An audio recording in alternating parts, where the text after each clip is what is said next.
in the fam. All in the fam. Come on. It's all in the fam. All in the fam. Come on. Now get your hands up. Now get your hands up. Now get your hands up. Now get your hands up. It's all in the fam. All in the fam. What is up, guys? Welcome to another episode of Fam Fridays, an Instagram live series that airs every Friday at 6 p.m. I'm your girl, Brianna Cherie. I'm the host of All in the Fam, the certified fresh, all-inclusive, unfiltered podcast. You can find that podcast on Apple iTunes or Apple Podcasts, whichever you want to say, Spotify, and YouTube. Make sure you subscribe on YouTube. Just search All in the Fam. Subscribe.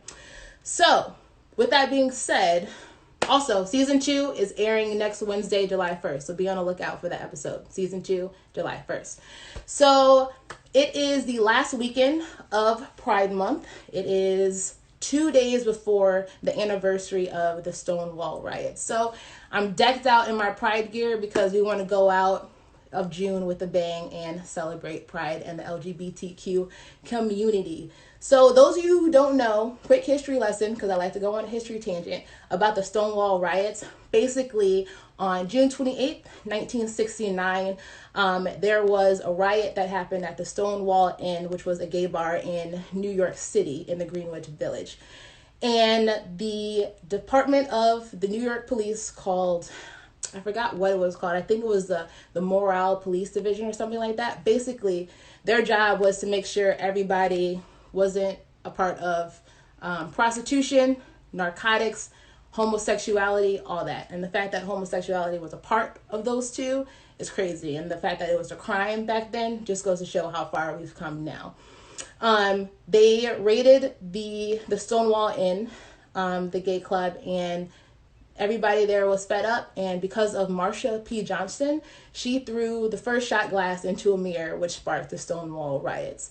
So because she threw that shot glass, also known as the shot glass heard around the world, she was a catalyst for the Pride movement. And because of her and many other people within history, you know, LGBTQ people now have rights here in America. So in 2 days is the anniversary of the Stonewall Riots. So shout out to Marsha P. Johnson. She was a Black trans activist and liberator.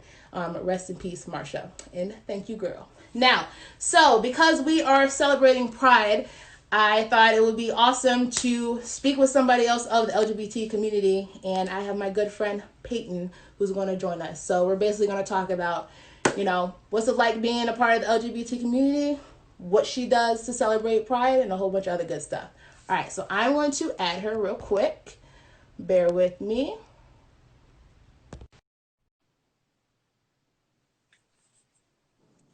Hey, oh my gosh, it was Hey, so girl. up front. I know. Jeez, hi, how are you? How are you, my friend? I'm so good. How are you? I'm gonna push those back. Good. Cool. Okay, I think I got. Sorry. It really zooms in when you add it to live. I know you kind of got to get used to that. My very first live, I'm like, dang, I got to back up a little bit. No kidding. Oh my gosh. So introduce yourself to the people. What's good? Yeah, so my name is Payton Linder. I grew up in Wisconsin Dells, Wisconsin, a little town. And I went to UW-Madison, where I met my beautiful, brilliant girlfriend, Annie Carlisle. And we are both out now to everyone and our families. And so we are just like living our best lives here in Madison. But we are about to make the big transition down to Nashville because Anne got into pharmacy school and I got into marriage and family therapy program down there. So it's coming up so fast in like a month. Yeah, thanks. In like a month, we will be like packing up our stuff and heading down and super, super stoked. But yeah, that's about it. I'm so happy for you guys. So quick backstory, those of you who are just tuning in. So I know Annie, which is Peyton's girlfriend. We grew up since middle school together, and we also played basketball. So that's how I know Annie. And then Peyton, how did we meet again? I think we mostly met through Annie. Yeah, it was. But it was actually this is funny. Where though? Was it at? I think it was at that ice cream shop in Wheaton. No. You know what? You know where it was? It was downtown Naperville when we went out to that that Asian Oh place to yeah, eat. yeah, like the Mongolian bar or whatever it was Maddie was called. there too. That's when I first met you. Yes. Yeah, I don't know. Yeah. I don't know, but Literally, yeah, it was literally as actually soon as funny. I met, go ahead. No, I was just saying, Anne and I were just talking about the other day how like cookie dough creations.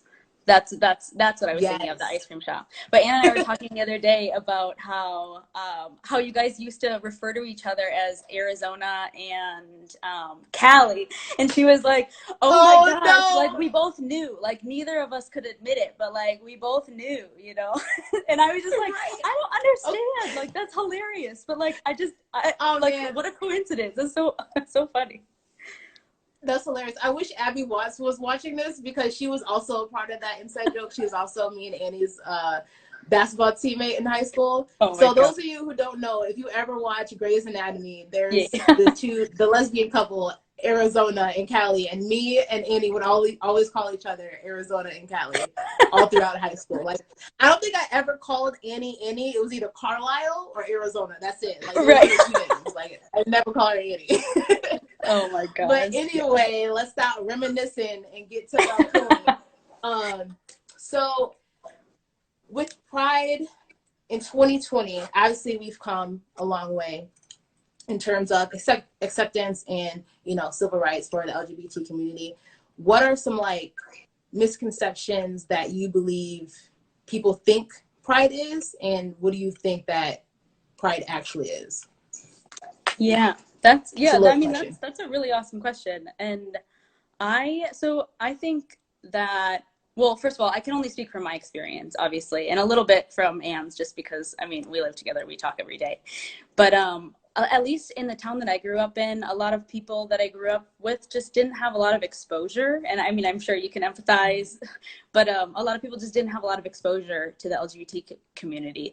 So, I mean, like when you don't have that sort of exposure, you know, it comes off as like you only know it from media representation. And if the media representation isn't, you know, totally accurate or even a little bit normal, then it just comes off it being and people thinking that it means like weirdness or you know, like just it's scary to them, they don't understand it, they can't empathize with it. And so that was my experience a lot, is that if it ever any came up at all, it was if it ever came up. So it either didn't come up at all, like don't ask, don't tell. Like if there was someone in our town that like maybe we thought might be gay, it was just kind of like don't mention it, like don't talk about it, like we're not gonna address it, we're not gonna talk about it, anything like that. But then it was also like if it did come up, it was like weird, taboo, like, you know, like not that it was like horrible or like you were flawed or anything like that, but it was just like a kind of an ongoing sense of like this like isn't you know right, or isn't exactly like what I think should be right. And actually I grew up in the Dells, and I loved growing up in the Dells. I mean, I had a bunch of formative years there, but it's my little sister, my 8-year-old sister goes to the Dells. And so when I came out to my 8-year-old sister, she actually wouldn't say the word gay because she thought it was a swear word. And so like when I told her, like she loved Anne and she knew Anne before I told her. And so like when I told her, she was like, ha, ha, ha, you mean you're like, you know, that word, you know, like you're like, she's your girlfriend. And I was just like, man, this is so messed up. Like, you know, like she's 8, like it's fine. Like Right. we'll work on this and it'll be fine. But it was just like the place that was like forming her was just kind of like putting that in her brain, and it was just like super sad. But anyways, okay, so media representation, if you don't have a lot of that, whatever. But so I think like only having those certain like ideas of people in the LGBTQ community, you really only think that Pride is like rainbows and, you know, like gay AF shirts. You know, a lot of people like don't, whereas like I think of Pride, I mean, like this might be kind of cheesy and cliche, but like when I think of Pride, it's just kind of like showing up as myself. You know, it's just kind of like being like the most me I can be, and then being like proud of that. And so it's, Mm-hmm. I mean, I hate it because it really does just sound so cliche. But like the fact that I can just like be me around my friends and my family and like the city that I live in. And that to me, that's kind of like celebrating my pride. I don't know, but I mean, it's kind of important because it's just different, you know, like for straight or like non-queer people, it's being Mm-hmm. themselves is really easy and they don't have to think about it most of the time. I mean, not trying to like Yep. cast broad assumptions or anything like that, but you know, they can just do it. And for anyone else that doesn't fall under that like normal category, it's sorry, Charlie's over there like chewing on a bone. She's like going crazy after it, but yeah, I don't know, it's just it can seem like difficult or scary if you don't have like a normal identity. And so we totally love, I totally love pride festivals and wearing rainbows. And we just had one of our really good friends paint a naked woman on a lampshade just because, you know, like we celebrate Right. pride in that way. And we, you know, we love it, whatever. But I think it's also, to me at least, it's just kind of showing up and being myself. And you know, just like loving and being able to love and being proud to love Anne. And I am who I am and I love who I love. And there's just like nothing crazy about that, you know. I'm just proud to be me, I Right. guess. I don't know. That was Right. kind of long-winded, but No, sorry. you're good. You're good. I think for me, celebrating pride is to reflect on how far the LGBTQ Oh, for plus sure. community has come. Because, you know, I recapped the Stonewall Riots and, you know, the history about that. And that was in 1969. First of all, Right, it's right. 1969. Marsha P. Johnson was Black Mm-hmm. and she was trans. I'm pretty sure Right. the word trans wasn't even in the dictionary back then in Mm-hmm. 1969. And she was an activist. And the fact that so many people back then had to really, really hide their identities. And now in 2020, you can love who you love and nobody bats an eye unless, you know, they are just closed minded as hell. It's like celebrating pride is to honor those people who, one, lost their lives, For sure. to those who couldn't marry who they had or who they wanted to marry Mm-hmm. or love who they wanted, who didn't get to love who they wanted to love, and just who had like a really hard life, and had to just be in the closet. So just, and the fact that they didn't have rights like LGBTQ Right. people do Yeah. now. You know, they couldn't get married back then. You know, if somebody was hospitalized, they couldn't get the same treatment, you know, as we do now. So I think celebrating pride to me is more of a historical reflection Sure. and more of a humble way to honor, you know, all those people Yeah, and stuff like absolutely. that. Yeah, no, I And love that. who Yeah. doesn't like rainbows, you know? Seriously. Like, shoot. Like, I know. Oh you my can't God. get mad. You can't be anti-LGBTQ, go to a pride parade and just spew hate. Like, bro, you're mad Right, at right. rainbows. Why? Yeah. Why? Yeah. What did a rainbow do to you? Nothing. Oh my God. I know. Oh man. So what are some ways that you celebrate pride? I know you've been to the pride parade in Chicago. How many times? Was it once or twice? Yeah, we've well, I've only been once. I've only been there once, just Okay. because when Anna and I started dating, we went once, and then like I don't know, last year we were like both working like crazy, and we just couldn't. And then this year, like when you know we're not working, or I mean we are working, but from home, like you know nothing's happening. Right.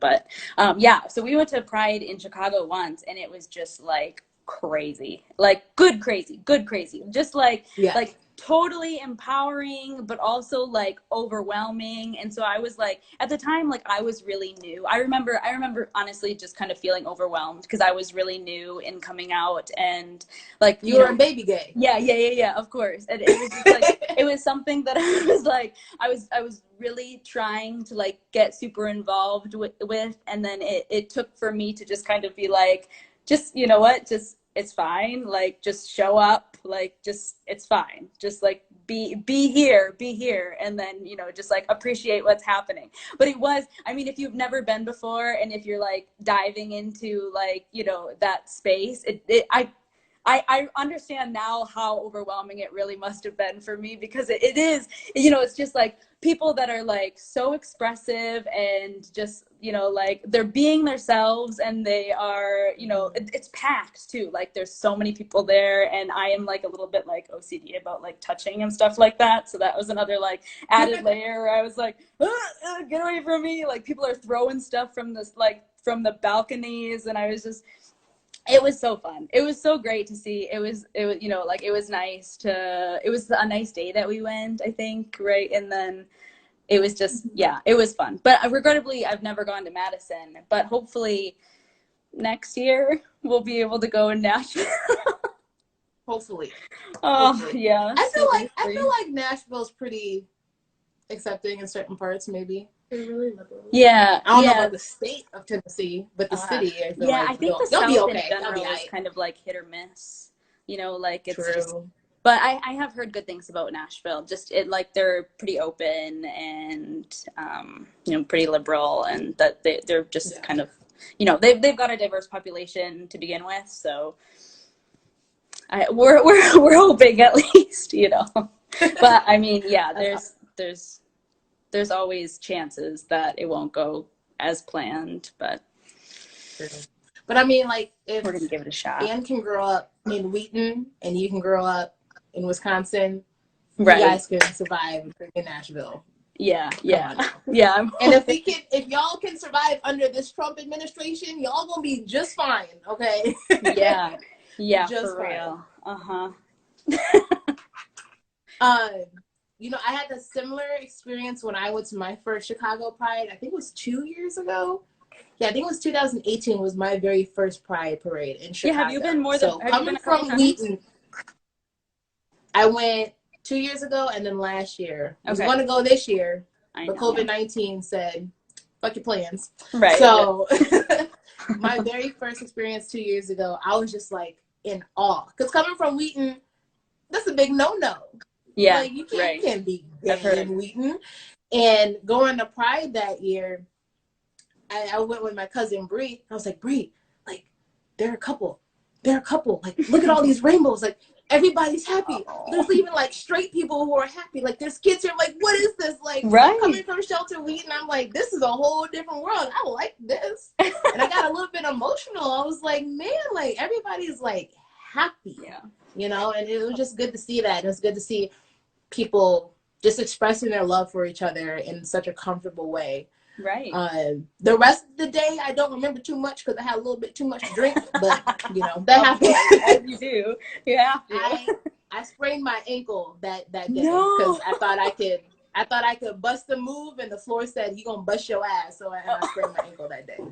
So I made sure last year I didn't hurt myself, but also had a little bit too much to drink last year too. Good story. I mean, you had fun. That's all. That's what Pride's about. Having fun. You know. Exactly. Having fun. Oh Lord, I see Emma Bradford. Okay, Emma just said, "Remember when you fell in a puddle?" Okay, let me tell this story real quick. So last year's Pride, I went.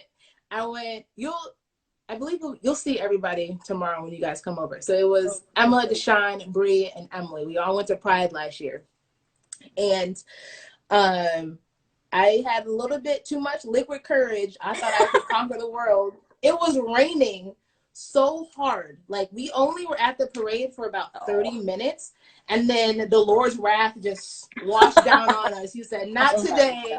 I'm gonna rain y'all out, but I still love y'all. And literally, so it was raining, and we were on our way back to the train, and I saw this giant puddle, and I said, ooh, a puddle. Let me jump in it. With my drunk ass. I don't mess with water like that. Why do I want to like freaking jump in a puddle?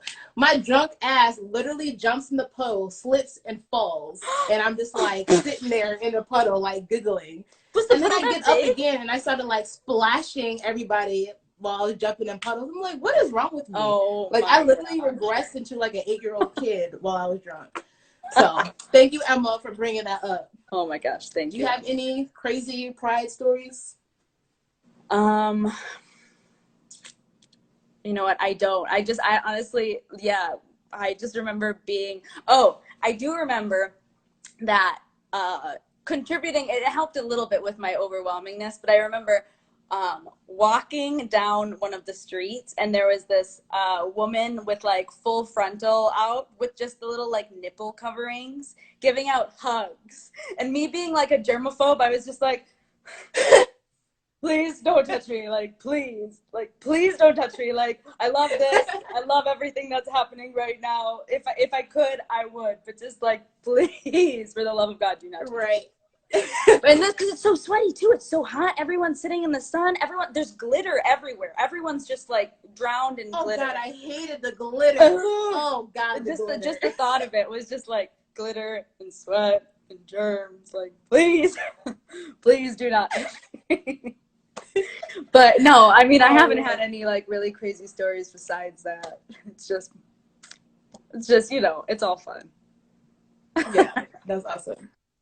To wrap up, is there anything you would like to say to like anybody, like family members, friends, allies, on ways that they can support their friends, family, co-workers who are a part of the community? Like, what are some ways that they can support civil rights when it comes to the LGBT? Right. Yeah. I mean, I think like the time that we're in is just such an important but difficult time to like help anyone, help everyone. I mean, help people of color, help the LGBTQ community. Everyone's going through some shit right now.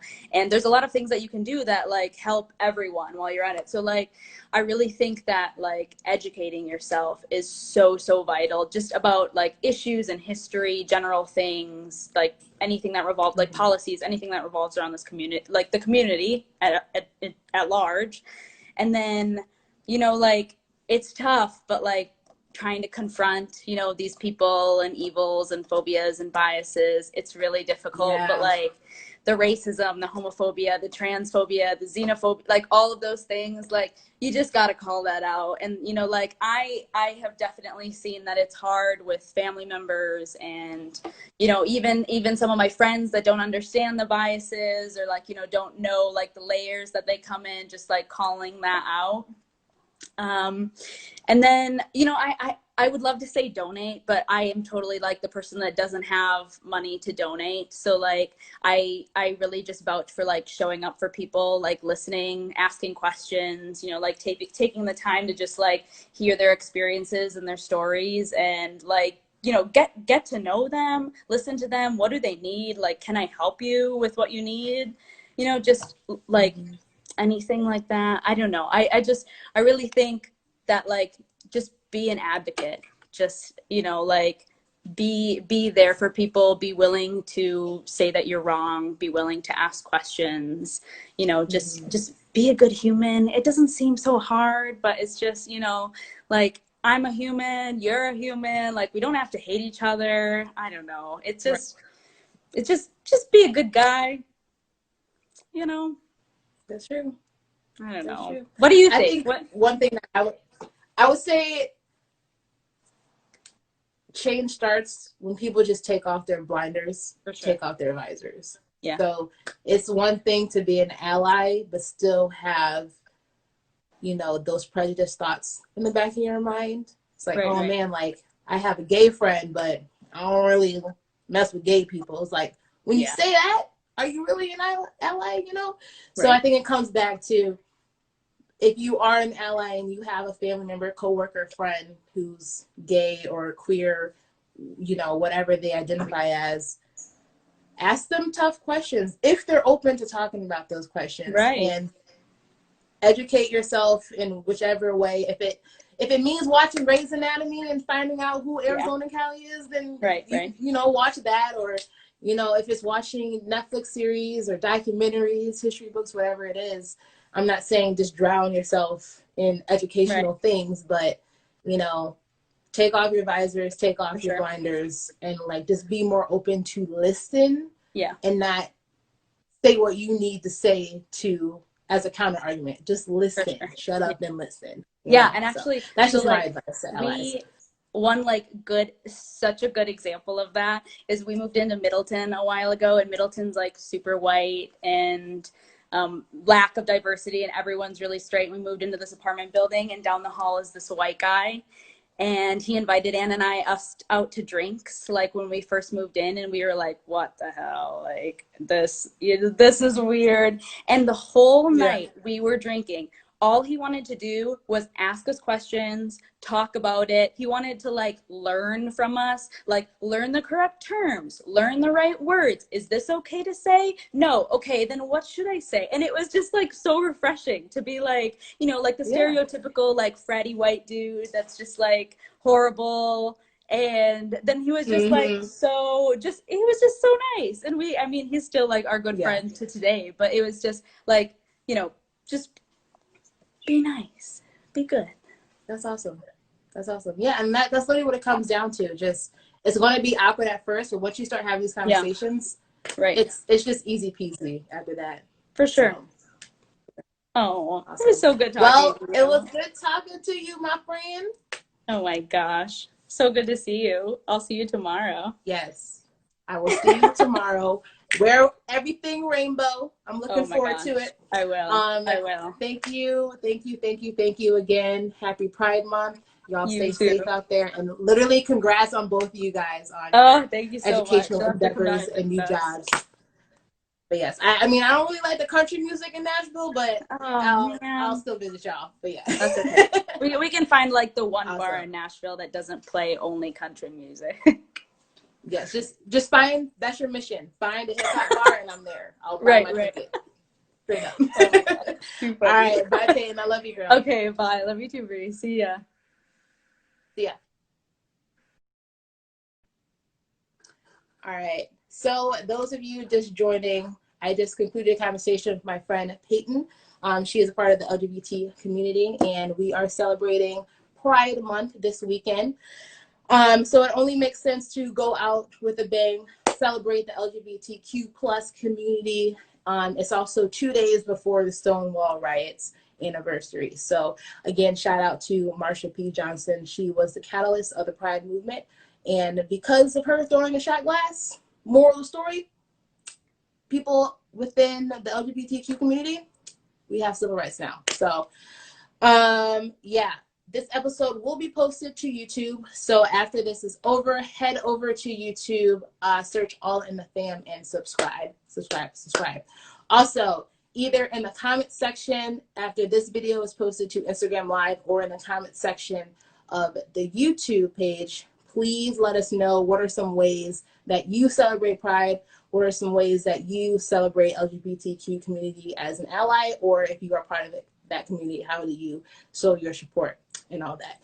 I want to give a brief shout out, reflection to all of those who lost their lives due to bullying, police brutality, unfortunately suicide because they were gay, straight, bi, trans, whatever they identified as, and their death resulted in that. Rest in peace to all those people.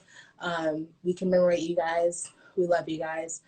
Also, rest in peace to, there's still cases of innocent Black people being killed by police due to police brutality. After all these protests and all the change that we're trying to make happen, these deaths are still occurring. Once we put this video to YouTube, we are going to have some slides of numbers and people that you can call to get justice for Brianna Taylor. Her murderers are still on the loose, still roaming about freely, and her life was taken away in an unjust manner, in a horrible manner, and there needs to be justice for Brianna Taylor. So once this video is posted to YouTube, you can go ahead and call those numbers to demand justice for Brianna Taylor. Other than that, this wraps up episode 4 of Fam Fridays. Season 2 of All in the Fam airs on Spotify, Apple iTunes podcasts, and on YouTube next Wednesday, July 1st. So mark your calendars for that. I'm Brianna Cherie. I'm signing out. Love you, fam.